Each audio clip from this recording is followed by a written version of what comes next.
Sasa tumetoka huko, tumefikia sehemu limebaki kovu. Umetibu kidonda, umetibu kwa namna yoyote ile, umetia hewa safi ukapona, linabaki kovu la thamani. Baada ya kubaki kovu sasa, liite kovu la thamani ili likupe nguvu. Usijilaumu sana, nimepitia haya, nimekataliwa, nimeachwa na nani, sijui nimefiwa na nani, nimekosa vitu fulani. Hapana, usijilaumu.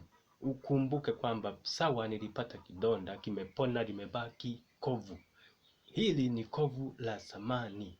Hivyo sasa, na hasa unapokumbuka hivyo, basi uendelee kupambana, libaki hilo kovu tu, na isirudi kuwa kidonda tena. Na mpambanaji ni wewe mwenyewe.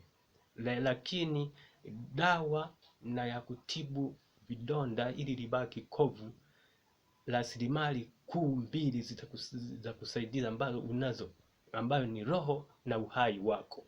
Tumia sasa ili ubaki na kuwa malkia mwenye nguvu, ujisimamie na kusimamia malengo yako katika maisha yako mpaka kifo chako, na uache alama hapa duniani ili tujue kwamba hapa alikuwepo malkia mwenye nguvu. Ni mimi Zakaria, tuendelee kujifunza na nitaendelea kufafanua, bado sijafika mwisho. Karibu sana, asante, kaa nasi.